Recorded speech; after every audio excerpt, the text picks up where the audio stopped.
살펴보도록 하겠습니다. 마태복음 10장 1절입니다.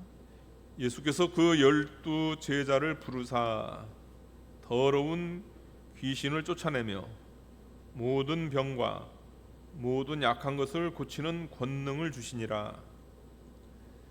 예수님께서 12 제자를 10장 전에 이미 부르셨습니다. 부르시고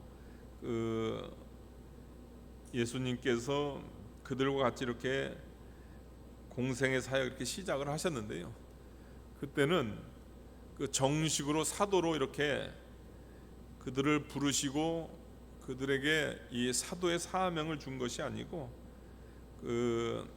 사명 받기 전 주님과 같이 이렇게 동행하면서 준비 단계로서 그들을 부르셨고요. 이 마태복음 10장에서는 이제 정식적으로 예수님께서 그의 12 제자 사도를 이렇게 부르는, 그러니까 이들의 직업이 이제 사도가 된 겁니다. 그리고 하나님께서 이들에게 이제 공적 특수직인 사도직을 그들에게 허락한 그런 내용이 오늘 본문의 말씀입니다. 12 제자를 이렇게 부르셨다 이렇게 했는데요. 왜 우리 예수님께서는 13명도 아니고 그렇다고 또 10명도 아니고 왜 12이라는 그 숫자로 이렇게 제자들을 선택을 했는가? 거기에는 다 이유가 있습니다.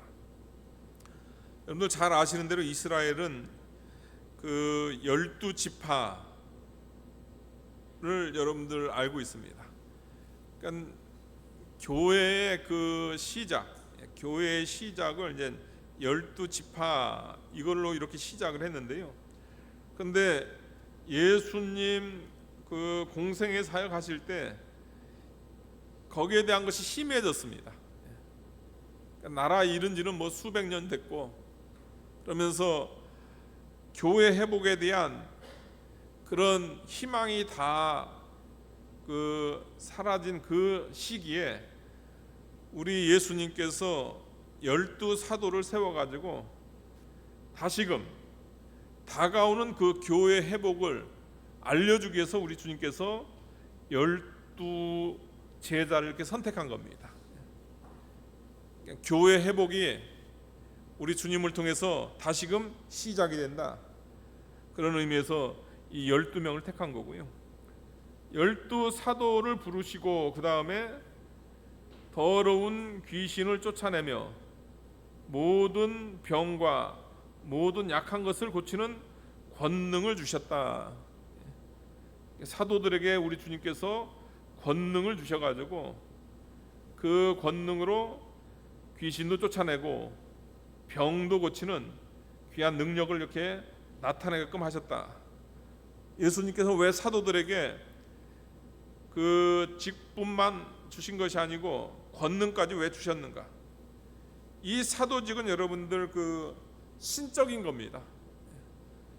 비록 12명의 육신적으로도 연약한 그런 사도들이 이 직분을 맡았지만은 이 직분 자체는 신적인 거기 때문에 그 사명의 탁월성, 이거는 인간적 재능 이상이 필요합니다. 그래서 하나님의 권능을 주셔가지고 그들이 이 사명을 감당할 수 있도록 하나님께서 허락하셨다는 거죠.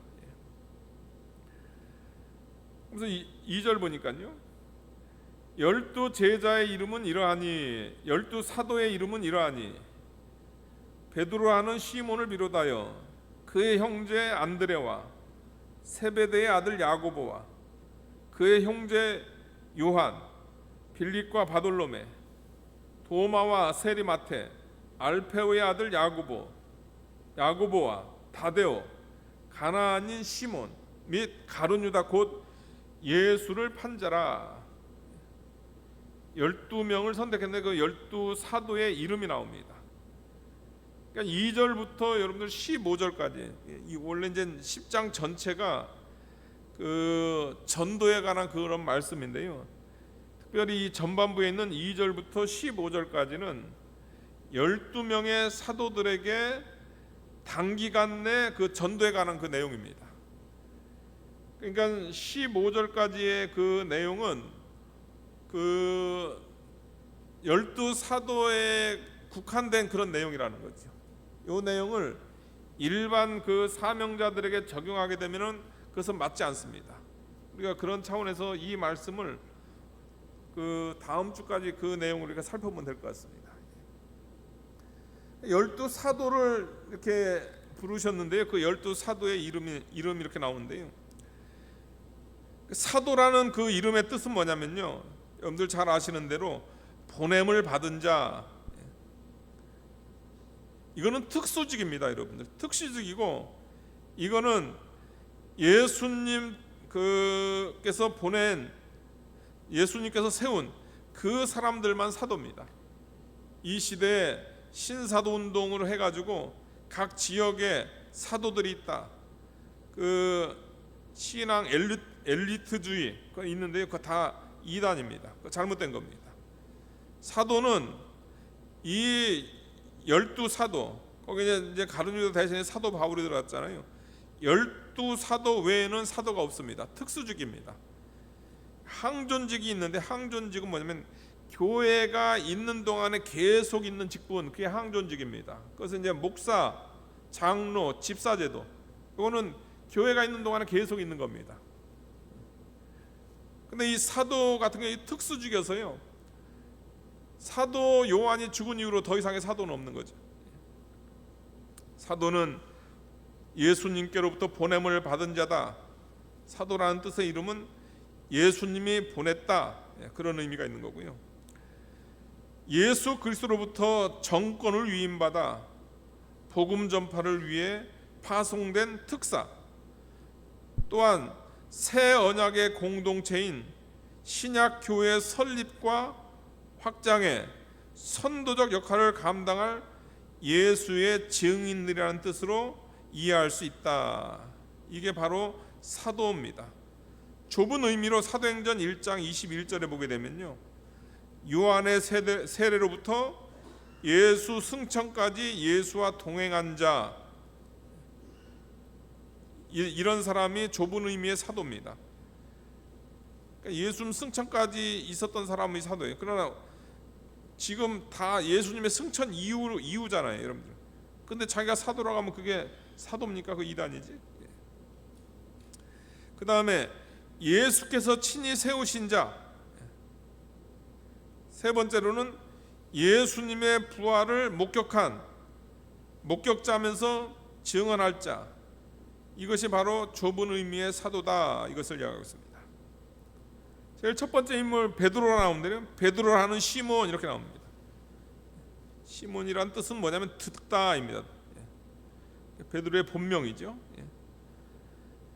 시몬은 그의 형제 안드레, 시몬과 안드레는 형제입니다. 갈릴리 베세다 어부 출신들이고요. 세례 요한의 제자였다가 이제 나중에 이제 예수님의 제자가 되죠. 예수께서 시몬에게 그 게바라는 이름을 지어줍니다. 아람어로 게바인데요, 헬라어로는 베드로, 그 반석이라는 그 이름을 예수님께서 새로 지어줍니다.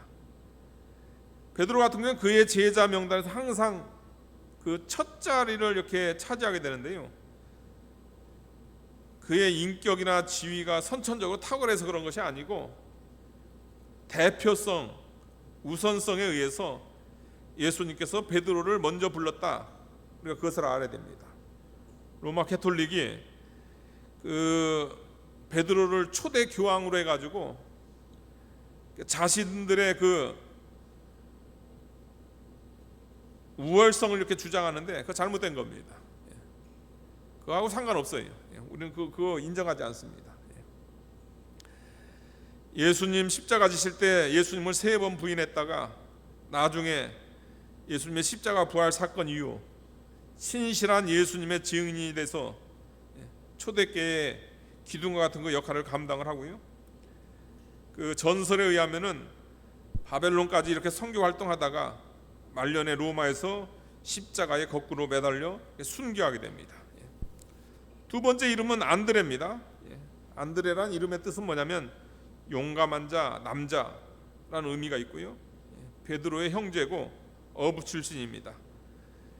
그러니까 베드로를 예수님께로 처음 인도한 사람이 바로 그의 형제 안드레죠.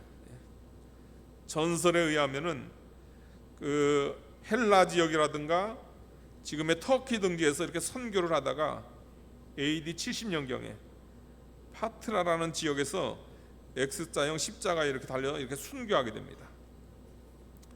세 번째 이름은 야고보입니다. 야고보란 뜻 여러분 잘 아시죠? 야곱, 발꿈치를 잡다 이런 뜻인데요. 어부 출신이고요. 그다음에 이 야고보는 그 베드로와 함께 예수님과 각별히 인정받았던 3대 제자 야고보, 또 그의 형제 사도 요한, 그다음에 베드로. 이 야고보는 사도행전 12장 2절에 사도들 중에 최초로 이렇게 순교 당합니다. 헤롯 아그리빠에 의해서 이렇게 최초로 순교당하는 그 사도가 바로 이 야고보입니다. 네 번째로는 사도 요한입니다. 이름의 뜻은 여호와께서는 자비로우시다. 야고보의 형제로서 어부 출신이고요. 세베대의 아들로서 그는 부자였습니다. 유일하게 12제자 중에서 오직 요한만 예수님의 십자가 곁에 서 있을 수 있었던 것은 그 이유에서인 거죠. 야고보와 요한에게는 예수님께서 우레의 아들들이라는 그런 별명을 이렇게 지어주고요. AD 70년 예루살렘 멸망 후에는 에베소에 정착하고 거기서 선교합니다. 그 사도 요한의 묘가 현재 에베소 지역에 있습니다. 터키 에베소 지역에 그의 묘가 있고요. AD 95년경 도미티아누스 황제의 대박해 때 반무섬에 유배되어 요한계시록을 기록합니다. 다음 해 에베소로 돌아와서요 가장 마지막까지 생존하고 폴리갑이라든가 파피아스, ig나티우스 같은 걸출한 그 초대 교부들, 그 지도자들을 배출하고 초대교회 인재 양성에 그 남다른 공헌을 했습니다. 그러니까 11명의 그 사도들은, 사도 바울 포함해서 11명의 사도들은 다 순교를 했는데요. 이 사도 요한만 그분은 순교하지 않고 그 자기 생을 다 살았습니다. 다섯 번째는 빌립입니다. 빌립이란 뜻은 뭐냐면 말을 사랑하는 사람이란 뜻이고요. 이분도 세례 요한의 제자였다가 나중에 예수님을 따랐고요. 베드로와 같은 고향인 베세다 출신으로서 그 헬라 사람들을 예수님께 인도한 그런 성경 내용이 있고요. 빌립이 아시아 로마 식민지에서 사역을 하다가 히에라폴리스, 지금의 터키 지역입니다. 골로새, 히에라폴리스 다 그 같은 지역인데요. 거기서 이제 순교를 당하게 됩니다. 여섯 번째는 바돌로메입니다. 바돌로메란 뜻은 돌로메의 아들. 바가 이거 아들이거든요. 바돌로메는 성경에 나다나엘이라 나오는데요. 그 동일 인물입니다. 바돌로메, 나다나엘이 동일 인물이다. 가나 출신이고요. 가나라는 것은 그 예수님께서 처음 이적을 행하신 가나 혼인잔치, 그 가나 출신이고요. 전설에 의하면은 이집트라든가 인도, 또 알마니아 이렇게 등지에서 그 복음을 전하다가 선교 사역을 감당하다가 거기서 순교를 당하는 바돌로메. 일곱 번째는 도마입니다. 도마. 디두모라는 뜻은 아람어로 쌍둥이라는 의미가 있습니다. 회의론적 신앙의 대명사. 만져보지 않고서는 안 믿겠다. 예수님의 그 십자가에 못 박힌 그 손에 자신의 손가락을 넣어보지 않고, 옆구리에 자신의 손가락을 넣어보지 않고서는 믿지 않겠다. 의심 많은 도마였지만은 부활하신 예수님께서 친히 그 부활하신 몸을 만지게 한 이유로는 용기 있게 바른 신앙을 고백을 하고요. 그다음에 인도와 그 여러 지역에서 선교를 감당을 하다가 그 인도 지역에서 이분은 순교를 당했습니다. 그래서 현재 성도막교회가 인도에 지금도 있습니다. 여덟 번째는 세리마테. 본명은 알페오의 아들 레위. 그러니까 우리가 말씀 통해서 배웠잖아요. 레위, 세리마테. 마테의 저자로서 그런 겸손히 자기를 세리라 지칭하면서 복음을 전하다가 그분도 순교를 당했습니다. 아홉 번째는 알페오의 아들 야고보. 그러니까 위에서 우리가 그 사도 요한의 형제 야고보 살펴봤는데요. 야고보가 한 명 더 있습니다. 알페오의 아들 야고보. 그래서 그 편의상 작은 야고보다 이런 식으로 구분을 하는데요. 이분도 또 주님의 귀한 복음을 전하다가 이게 순교를 당했고요. 열 번째는 다데오. 다데오는 사랑스러운 자란 뜻입니다. 유다 다데오라 이렇게 불리기도 하고요. 그러니까 유다도 두 명인 거예요. 가룟 유다가 있고 그 다음에 그 유다 다데오가 있는 거죠. 사도행전에 보게 되면 야고보의 형제로 이렇게 나오고요. 그는 시리아라든가 알바니아 등에서 선교 활동을 하다가 이분도 이렇게 순교를 당합니다. 11번째는 가나안인 시몬. 가나안인 시몬이다. 여기에는 열심과 열심당원이라는 의미가 있습니다. 이로보건대 그는 제자로 부름받기 전에 유대 민족의 전통과 종교를 강력히 지지하던 국수주의적 정치 단체의 일원이었습니다. 열심당원이었죠. 그러다가 이제 예수님께서 사도로 부르고 그 다음에 주님의 복음을 위해서 귀한 복음 사명을 감당하다 이분도 순교를 당했습니다. 마지막 가룟 유다. 가룟 유다의 아비는 가룟 시몬. 시몬의 아들. 가룟 시몬의 아들 가룟 유다. 유다는 12제자 중 회계를 맡았고요. 우리가 잘 아는 대로 지나친 물욕으로 인해 가지고 정직하지 못했고 그 결과 그는 스승인 예수님을 완악한 대제사장들에게 파는 그런 배신자가 되고 거기에 후회하면서 목매달아 죽었지만은 그 줄이 끊어져 가지고 그의 배가 터져서 창자가 흘러나왔다. 비참하게 죽은 가룟 유다. 그래서 가룟 유다 맨 마지막에 예수를 판 자라. 다른 분들은 이름만 나오는데 그래서 예수를 판 자라 이런 표현을 쓴 이유는 뭐냐면은 대사도 12명 가운데서 한 명이 뭐예요? 여러분들 불택자였다는 거예요. 예수님을 배반하고 믿지 않는 자가 있다 이것을 이야기합니다. 그러니까 교회도 마찬가지라는 거죠. 교회도 그 사도들 가운데서도 불택자가 있는데 목회자들 가운데서도 불택자가 있고 또 지도자들 가운데서 불택자가 있을 수 있다는 거죠. 그러니까 신앙생활하다가 여린 성도들이 신앙생활하다가 목사도 예수님 부인하는데 내가 뭐라고 그렇게 하지 말라는 겁니다. 그런 마음 갖지 말라는 거예요. 가룟 유다 사도 중에서도 불택자가 있는데 목사들 중에는 더 많죠. 그러니까 우리가 믿음으로 구원받는 거고 사람 보고 신앙생활하는 거 아니다. 우리에게 그걸 가르쳐 주시려고 맨 마지막에 이런 표현을 쓴 겁니다. 5절입니다. 예수께서 이 12를 보내시며 명하여 이르시되 이방인의 길로도 가지 말고 사마리아인의 골로도 들어가지 말고 오히려 이스라엘 집에 잃어버린 양에게로 가라. 12 사도를 이렇게 선택을 하시고요. 그 다음에 그들에게 이제 전도의 사명, 단기간에 그 전도의 사명을 주시는데요. 이방 전도도 하지 말고 사마리아 전도도 하지 말고 오히려 이스라엘 집에 먼저 전도해라 이런 표현을 썼습니다. 이스라엘 집에 전도해라. 이거는 뭐냐면 이방인들이라든가 사마리아인들을 영원히 배척하려는 그런 뜻이 아니고 이것은 시기적으로 언제부터 그 이방인들과 사마리아인들에게 복음이 전파되냐면요, 여러분들 그 예수님께서 부활하시면서 성전 휘장이 찢어지고 예수님께서 부활하시면서 그때부터 이제 복음의 문이 이방인에게 열리는 거예요.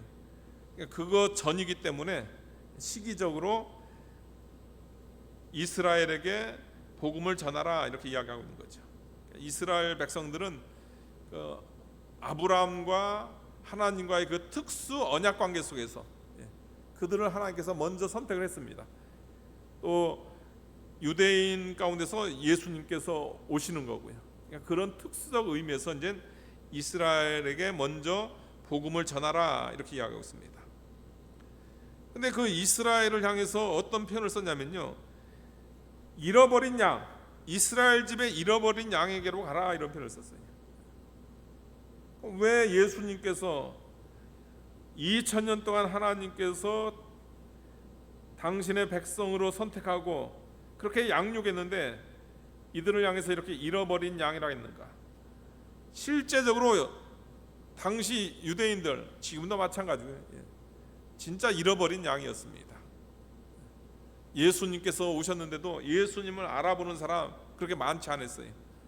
그래가지고 사도들을 예수님께서 보내시면서 이스라엘 향해서 잃어버린 양에게 먼저 가서 하나님 말씀 전하라 이렇게 이야기합니다. 이 표현을 쓰신 이유는 다른 것이 아니고요, 사도들의 마음을 감동시켜가지고 더욱 열심을 품게 하려고, 잃어버린 양이라는 겁니다. 그러니까 열심을 내라는 거죠. 우리도 원래 잃어버린 양이었는데 누군가의 전도에 의해서 우리도 신앙생활을 하게 된 거고요, 또 밖에는 아직도 많은 잃어버린 양이 있다는 거죠. 그러니까 그냥 양이라 생각하지 마시고요, 여러분, 잃어버린 양이다 생각하게 되면 우리의 마음이 더욱 뜨겁고 더 열심을 낼 수가 있는 거죠. 두 번째로 왜 잃어버린 양이라 우리 주님께서 그렇게 표현을 했는가? 그것은 뭐냐면 할 일이 무척 많다 이것을 깨닫게 하려고요. 그러니까 한두 양이 아니에요, 여러분. 한두 양이 잃어버린 게 아니고 수천 수만의 양이 홍릉 지역에도 지금 잃어버린 양입니다. 3월 달부터 전도를 하는데요, 잃어버린 양들이 많아요. 누가 또 양인지도 몰라요. 그러니까 그냥 전하는 겁니다. 그러면 하나님께서 그 많은 잃어버린 양들을 또 주님께로 인도하신다는 거죠. 그러니까 열심을 품고 또 할 일이 많다, 그런 뜻에서 잃어버린 양이다 이것을 이야기하고요. 맨 마지막으로 왜 잃어버린 양이라 이런 표현을 왜 쓰셨는가? 그래서 뭐냐면 이스라엘 집에 잃어버린 양이다 이겁니다. 여러분, 이스라엘 집, 하나님의 선택을 받은 하나님의 백성들 가운데서 잃어버린 양이었단 말이에요. 그러면 이방인들은 보나마나다 이제 그것을 이야기하는 거죠. 인류의 상태가 어떤 상태인가 이제 그것을 보여주는 겁니다. 유대인들도요, 이스라엘 사람들도 이 정도로 가면 이방이야 말할 것도 없다 이제 그것을 이야기하는 거죠. 그런 의미에서 주님께서 이스라엘 집에 잃어버린 양에게로 가라 하면서 가야 될 대상을 먼저 이야기하고요, 그 다음에 가서 전해야 될 말씀 이제 가르쳐 줍니다. 7절 보니까요, 가면서 전파하여 말하되 천국이 가까웠다 하라.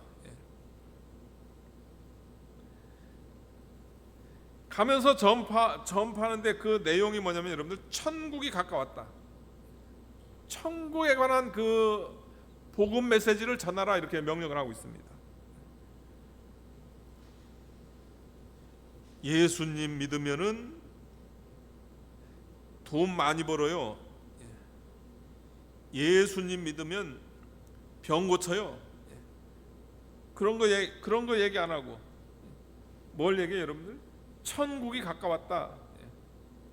그러니까 여러분들, 예수님 믿으면은 그 나라가 기독교 국가가 되면 그 나라가 잘 되는 거, 그 다음에 예수님 믿으면은 병도 낫는 거, 또 예수님 믿으면은 경제적으로 일반적으로는 다 나아져요. 전에보다 나아져요, 여러분들. 그는 예수님 믿고 천국 복음을 이후에 따라오는 겁니다. 그거는 그냥 부수적인 거예요. 예. 우리는 뭐냐면 여러분들 천국입니다. 천국이 가깝다. 주 예수를 믿으라. 예수님 믿으세요. 예수 천당, 예수 천국. 왜 복음에 이 천국이라는 그 말을 왜 넣어야 되는가? 천국에 관한 그 말씀을 왜 전파해야 되는가? 제일 첫 번째로 뭐냐면 유대인들은 사람을 통한 회복을 이렇게 기대하고 있단 말이에요. 예수님을 그들은 어떤 그 메시아로 봤냐면요, 로마 이 지배로부터 우리를 해방하는 메시아 그렇게 봤단 말이에요. 그런데 요 한 말씀, 천국이 가까웠다, 이 말씀에서 이제 주님께서 하시는 주님의 나라는 어떤 나라인가? 이것은 유대인들, 하나님의 백성들의 회복은 신령한 방법에 의해서 이루어지는 나라다. 그런 의미에서 천국을 이야기하고 있습니다. 저와 여러분의 회복은 이 땅에서의 회복이 아닙니다. 그건 부수적으로 쫓아오는 거라니까 여러분들. 그냥 예수님 믿게 되면 그냥 자식들도 잘 되고, 예. 또 그 다음에 경제적으로도 좋아지고, 나라도 기독교 국가가 낫지 비기독교 국가보단 기독교 국가가 나아요. 예. 모든 면에 나아진다고요. 그거는 그냥 쫓아오는 거고, 실제적으로 우리에게 주시는 것은 뭐냐면 다른 것이 아니고 믿는 자들의 회복은 신령한 방법으로 되어진다. 그것을 우리에게 알려주시려고 천국이 가까웠다, 그 표현을 이렇게 쓰시게 했다는 거죠. 두 번째 이유는 뭐냐면요, 하나님을 자기들의 왕으로 모시면 하나님의 백성들의 상태가 더 나아질 것이다. 그러니까 유대인들을 향해서, 하나님의 백성들을 향해서 천국이 있고, 그 천국의 백성들이 있고, 그 천국의 왕이 있을 거 아닙니까? 그 천국의 왕을 누굴 모셔야 돼요? 하나님을 모셔야 된다는 거죠. 하나님을 모시게 되면 우리가 더 나아질 거다. 그러니까 지금 그들이 어떤 의미에서 고통당하는 거 뭡니까? 하나님을 주인으로 모시지 않는 거죠. 우리도 마찬가지입니다, 여러분들. 하나님과 예수님을 우리의 왕으로 모시게 되면 우리의 상태가 더 나아질 것이고, 예수님을 왕으로 모시지 않고 내가 왕이 되고, 아니면 헛된 물질이 왕이 되고 하다 보면 우리의 상태는 더 악화가 될 것입니다. 그러니까 하나님을 왕으로 모셔라, 그런 의미에서 천국이 가까웠다, 이 메시지를 전하라, 이렇게 이야기하고 있습니다. 세 번째는 뭐냐면요, 천국이 가까웠다, 이 하나님의 약속은 지상 번영이 아니라 영원한 하늘의 축복이다, 그것을 이야기하는 겁니다. 천국이 가까웠다, 이것은 뭐냐면 이 땅의 번영이 아니라는 거죠. 영원한 하늘의 축복, 그런 의미에서 천국이 가까웠다, 이 말씀을 전하라, 이렇게 이야기하고 있습니다. 이 시간에 저와 여러분이 예수님을 믿어서 예수님의 그 나라, 그 천국의 그 은혜를 받았는데, 이 세 가지 이유입니다, 여러분들. 이 세 가지 이유에 다른 거는, 그것은 그냥 천국 백성으로 살다가 이 땅 사는 동안에 그것이 그냥 쫓아오는 거예요. 주객이 바뀌면 안 됩니다.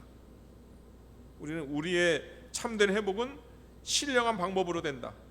하나님을 우리의 왕으로 모셔야 우리의 상태가 좋아진다. 하나님의 약속은 지상의 번영이 아니라 영원한 하늘나라의 축복이다. 그것을 알아야 됩니다. 이 말씀을 전하면서 8절 보니까요, 병든 자를 고치며 죽은 자를 살리며 나병한 자를 깨끗하게 하며 귀신을 쫓아내되. 그러니까 여러분들 하나님 말씀을 전하는데요, 여러분 하나님 말씀을 전하는데 회개하라, 천국이 가까웠다 하게 되면 여러분들 어떻게 되죠? 듣는 사람도 있겠죠. 이제 심령이 이제 가난해져 가지고 또 성령께서 역사해 가지고 그 말씀을 듣는 사람도 있단 말이에요. 근데 대부분 안 들어요. 그래서 그 사도직을 감당할 수 있도록 권능을 주셨다는 거죠. 그래서 권능을 주셨어요. 그래가지고 그 천국 복음을 인치는 역할을 하기 위해서 천국이 가까웠다 이 말씀에 대한 그 도장을 찍는 의미에서 병자가 고침을 받고 죽은 자가 살아나고 나병한 자가 깨끗하고 귀신이 쫓아나니까 사도들이 전한 그 복음을 더 잘 받아들이는 거죠. 일종의 말씀 잘 듣게 하려고 하나님께서 이런 권능을 주셨다 이것을 이야기하고 있습니다. 그러니까 여러분들 기적을 하나님께서 왜 주시는가 이제 우리가 확실히 알게 되는 거죠, 여러분들. 항상 순서는 뭐냐면 하나님 말씀 그 다음에 기적입니다. 하나님 말씀 잘 듣게 하려고 기적을 주시는 거예요. 그런데 사람들은 그게 아니죠. 신기한 거 기적이잖아, 기적주의. 그러니까 그 사단이 그걸 이용도 하고 그래서 이제 탈선을 하는 겁니다. 하나님께서 기적을 또 하나님께서 이런 권능을 주신 이유를 알아야 됩니다. 그것은 다른 것이 아니고 하나님 말씀을 확증하기 위해서 이런 기적을 주셨다 이것을 이야기했습니다. 그러면서 맨 마지막에 이런 기적을 주시면서 이런 권능을 주시면서 너희가 거저 받았으니 거저 주어라. 주의 종들을 향해서 특별히 사도들을 향해서 신실하고 후한 일꾼이 되라. 하나님께서 주님 거라는 거죠. 주님 건데 내 거인 척 하지 말라는 겁니다. 신실한 일꾼이 되고 그 다음에 거저 받았으니까 거저 줘라. 후한 일꾼. 능력을 하나님의 거니까 하나님께 준 거니까 그 능력을 그냥 계속 주라는 겁니다. 능력을 가지고 이 사역을 가지고 돈벌이 수단으로 삼아서는 안 된다. 거저 받았으니까 거저 주어라. 이것은 뭐냐면 공동의 유익을 위해서 그것을 행사해야 된다. 은혜는 값없이 주어진다. 이사야 55장 1절 보게 되면요, 돈 내고 와서 은혜 받으라 그런 얘기를 하지 않았다는 거죠. 55장 1절 제가 읽어드리겠습니다. 오호라 너희 모든 목마른 자들아 물로 나오라. 돈 없는 자도 오라. 너희는 와서 사 먹되 돈 없이 값없이 와서 포도주와 젖을 사라. 돈 없이 값없이 와서 오직 믿음으로 오직 은혜로 하나님의 은혜를 받아라. 또 그 은혜를 효과적으로 전하기 위해서 이제 주의 종들이 하나님께 권능을 주시는데 그 권능을 행사할 때 돈벌이 수단으로 하지 말고 거저 받았으니까 거저 주는 신실한 일꾼, 후한 일꾼, 교회의 공동의 유익을 위해서 그 권능을 행사하는 그 참된 종이 되라 이렇게 명령하고 있습니다. 그러면서 이제 9절부터 이제 계속 이제 이 말씀이 이어지고 있습니다. 우리가 오늘 이 말씀을 통해서 이 사도들이 얼마나 중요한가를 알아야 됩니다, 여러분. 사도들은 그 교회를 세우는 기초를 놓았던 그런 분들이었다. 그리고 12 사도 외에는 더 이상의 사도 없다. 우리가 그것을 기억해야 되겠습니다. 기도하시겠습니다. 거룩하신 하나님 아버지 감사합니다.